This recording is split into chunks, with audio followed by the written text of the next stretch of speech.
श्री राधे मित्रों, ओम नमः शिवाय। एक बार फिर से स्वागत है आप सभी का आपके अपने YouTube चैनल सनातन अमृत गंगा में।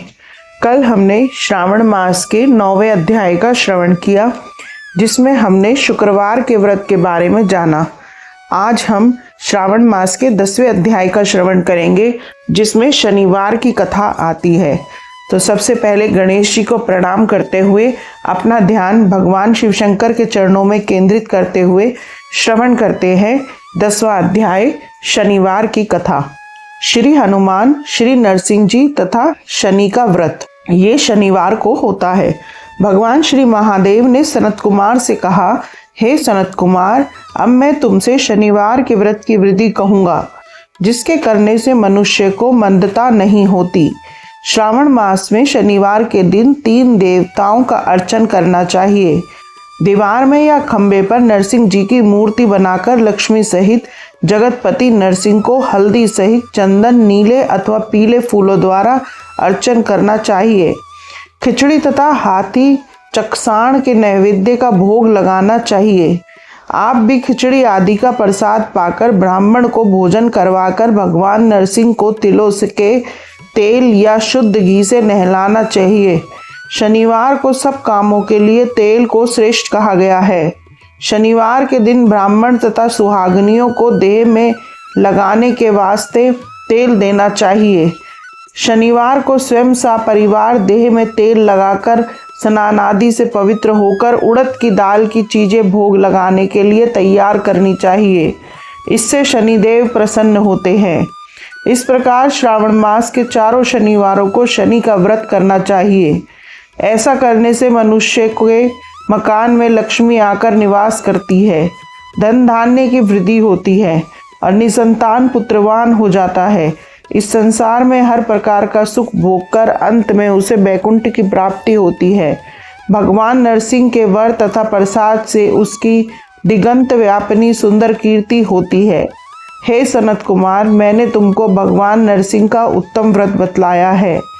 इसी तरह मनुष्य को शनि का व्रत करना चाहिए।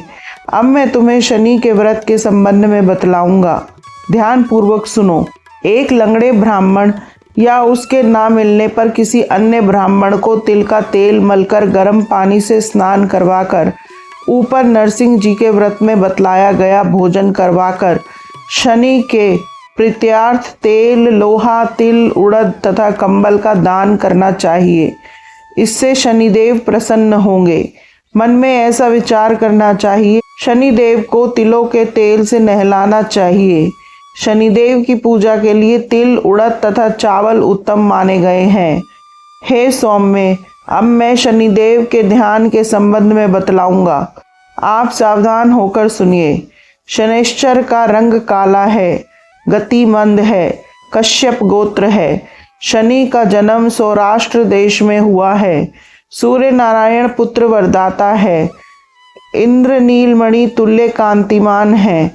वाण, धनुष तथा त्रिशूलधारी है। गिद्ध की सवारी है। यम आदि देवता हैं।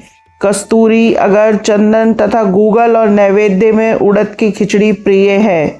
शनि के अर्चन में लोहे की प्रतिमा बनानी चाहिए। दान देने के लिए काले रंग का ब्राह्मण उत्तम है। उसे 2 काले कपड़े तथा काले रंग की गाय बछड़ा सहित दान में देनी चाहिए और प्रार्थना व स्तुति करनी चाहिए। ध्यान पूर्वक सुनो। राजा नल का राज्य जब चला गया था तो राजा नल ने शनिदेव की आराधना की थी। शनिदेव ने प्रसन्न होकर उन्हें दोबारा राज्य प्रदान किया था।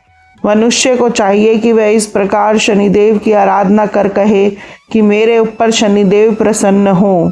नीलांजन के तुल्य कीर्तिमान अति मंद भ्रामी छाया नामक स्त्री से सूर्य द्वारा उत्पन्न शनिश्चर को मैं नमस्कार करता हूँ। मंडल कोण में स्थित पिंगल नामक शनिदेव को मैं नमस्कार करता हूँ। हे देवेश, मुझ अति दीन पर कृपा करें। इस प्रकार स्तुति द्वारा बारंबार प्रणाम करना चाहिए। शनिदेव के अर्चन में शनो देवे इस मंत्र का स्मरण करें। 3 वर्णों के लिए वैदिक मंत्र तथा शूद्र के लिए नाम मंत्र कहा गया है। जो प्राणी सावधान मन से विधि द्वारा शनिदेव का अर्चन करता है उसे स्वप्न में भी किसी प्रकार का भय नहीं सताता। हे सौम्य, जो मनुष्य इस प्रकार व्रत को करेगा और श्रावण मास के प्रत्येक शनिवार को भक्ति सहित अर्चन करेगा, उनके यहाँ शनि द्वारा कभी पीड़ा नहीं पहुँचेगी। शनि जन्म राशि से पहले, दूसरे, चौथे, पाँचवें, सातवें, आठवें अथवा 9वें तथा 12वें स्थान में हो तो सदा पीड़ा पहुँचाते हैं। उनकी शांति के लिए मनुष्य को शामाग्नि इस मंत्र का जाप करना चाहिए और शनि की प्रसन्नता के लिए इंद्रनील मणि का दान करना चाहिए। हे विप्र, अब मैं तुम्हें श्री हनुमान जी को प्रसन्न करने की उत्तम विधि बतलाऊंगा। श्रावण मास में शनि के दिन श्री हनुमान जी के प्रियतार्थ अभिषेक तिलों के तेल द्वारा रुद्र मंत्रों से करना चाहिए। तेल मिश्रित सिंदूर को उनकी देह में लगाना चाहिए।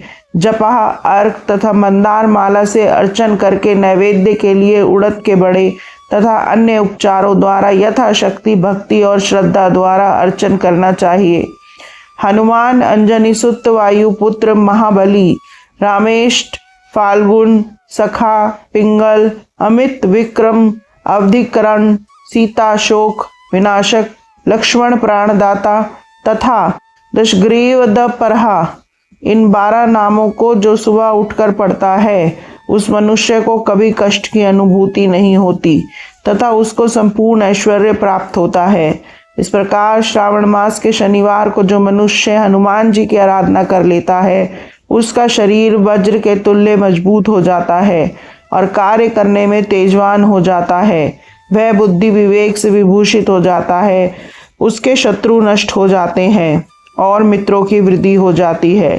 श्री हनुमान जी के प्रसाद से वह पराक्रमी तथा वैभवशाली हो जाता है। श्री हनुमान जी के मंदिर में बैठकर जो प्राणी हनुमत कवच का 1,00,000 पाठ करता है वह अणिम आदि सिद्धियों का साधक हो जाता है तथा उसके दर्शन से यक्ष राक्षस भी भाग खड़े होते हैं। शनिवार को पीपल का स्पर्श तथा अर्चन करें। शनिवार को ही पीपल का स्पर्श करना चाहिए। इसके अलावा और किसी दिन पीपल का स्पर्श बिल्कुल नहीं करना चाहिए। शनिवार को पीपल का स्पर्श करने से सब रिद्धियां बढ़ती हैं। वैसे तो पीपल का अर्चन 7 दिन करना चाहिए, परंतु श्रावण मास में अत्यधिक करना चाहिए। इसी प्रकार आज हमने श्रावण मास के 10वें अध्याय का श्रवण किया। कल हम सावन मास के 11वें अध्याय का श्रवण करेंगे। वीडियो को लाइक और शेयर कीजिए। चैनल पे नए हैं तो इसे सब्सक्राइब ज़रूर कीजिए।